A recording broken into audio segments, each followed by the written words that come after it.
Your brain is the most powerful weapon in the world. Once you put away your phones and your computers and all that we have nowadays, yeah, it's great. We're up to date. But your brain is the only thing you have when you're going through depression, when you're going through hard times, when you're going through death, real life. You can't Google that, man. You're alone. You're alone. You may have a shrink you're going to, you may have a best friend you're going to, but there's 24 hours in the day where you're alone in this brain, and your brain is talking to you in all kinds of ways, and it wants to control you and pull you in these different pockets. If you can't control your own brain and your brain controls you, you got to tell your brain where you want to go and how you want to go and how you want to get there. You got to control it. If not, it's over. What existed for me was, okay, man, how am I going to fucking make this work? And all I knew back then was hard work. The only way anything gets accomplished. That's all I heard back in those days. You got to work hard. You got to work hard. I'm not getting I can't get this paragraph. I can't remember what the fuck's in this paragraph to pass this test to get in the military. Read again. Still not getting it. Read again. But if you're not getting it, write it out. And that's how I started learning. Okay, well, I got to write out everything I do. And then write it out again. And write it out again. And guess what happened? I got it. I can't swim. I'm negative buoyant. Go back again. I can't swim. Go back again. Go back again. Go back again. I got it. I realized if I keep going back and going back and going back until the just becomes, your mind will say, okay, we're going to figure it out, because he is not going to stop. It's not like I'm going to try one more time. No, it's just like alarm clock goes off, boop, we're going back. I can't read right, we're going back. I gave myself no way out, and my mind realized that. They said, okay, we're going to adapt and overcome now. Like a lot of people say, trying hard. Your mind knows, man. It knows this guy's bullshitting me, man. This guy's lying. There's no truth behind it. When I was in Navy SEAL training, people go, how were you there for 18 months? The program was only 6 months long. You were in 3 hell weeks in 1 year. No one's ever done that. How did you do that? I talk about the new norm. When I lived in a $7 a month place when I was growing up for a short period of time, I loved it. I didn't know any different. That was my norm. Once we moved out of that place, we moved to a $236 a month place. I was like, I never want to go back to that little piece of shit. But if you go back to that $7 a month place and you realize this is where I live, this is all I got, your mind says, roger that, this is home. So when I was going through Navy SEAL training for 18 months and going back through all the hard parts over and over again, I told myself after the first time, I knew it was gonna be a long journey there.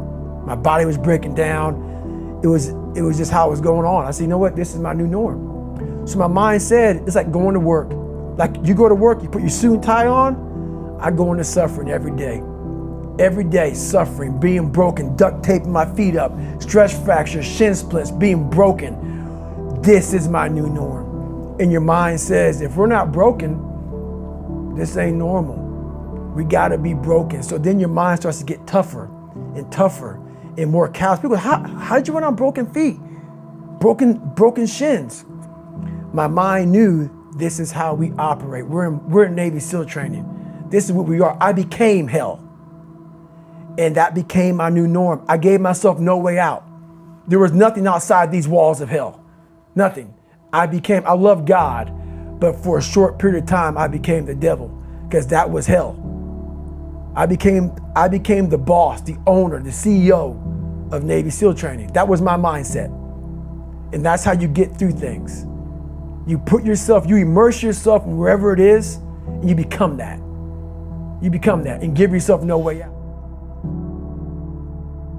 When I was 297 pounds and I was fat as hell trying to be a Navy SEAL, the scariest thing in the world to me, even to this day, was that could have been the rest of my life. I thought then I was trying hard. That's the scariest thing in the world.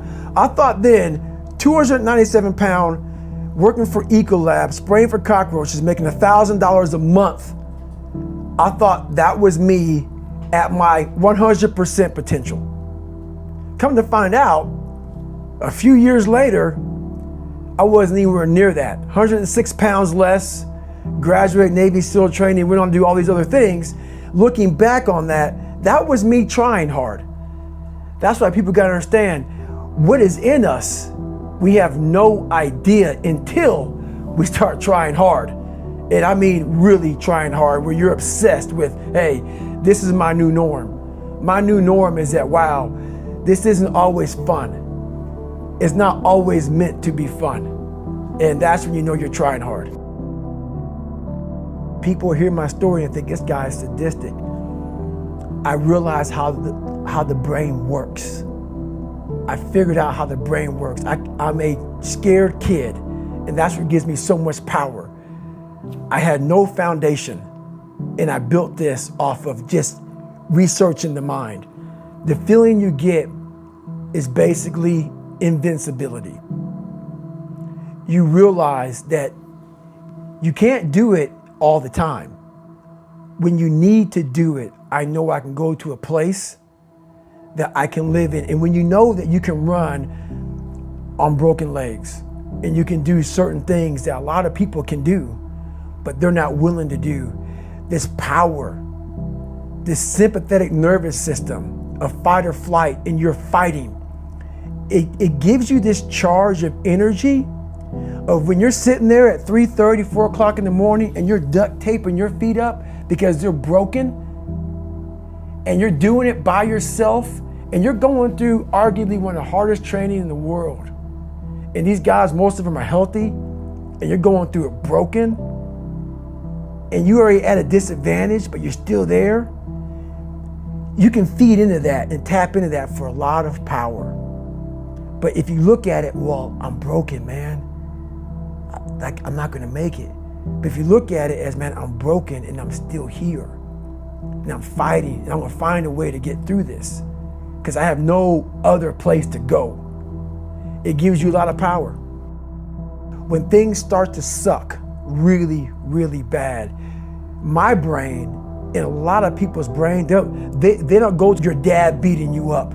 Your brain says, we gotta get the out of here. This is miserable. So anger goes away a lot of times when you're suffering, because your brain just says, we gotta run, we gotta go. So that anger is not popping up saying, oh, I wanna show them, I wanna show those people. No, there has to be a much deeper, when I say deeper, it has to be down to mineral soil. It has to be down to that nice mineral soil where nothing can burn. You can't burn dirt. So it has to be down that low, that literally is something in you that's at the core of your soul. But you don't find it unless you spend a lot of time with what you want to be in life. I can't give that to you. Right. You can't give it to somebody. When you find your true passion in life, and my passion for me was like, oh, I want to be, I don't give a Navy SEALs, Army, I don't give a shit. I want to serve my country. I want to be someone that I'm proud of. I want to look at myself in the mirror because I was so disappointed. That accountability mirror I talk about, I was so disappointed in what I saw every day. I wanted everybody to love David Goggins. And a lot of people did. I didn't love myself. But I knew a lot of us want to find peace first. So people say, man, you always talk about this suffering and pain and I'm at peace right now because I went through that. Right? You don't find peace first. If you do, Merry Christmas. More power to you. More power to you. I found peace on the opposite end of finding myself. And no one really finds themselves without going through trials, tribulations, suffering, accountability. And accountability is suffering.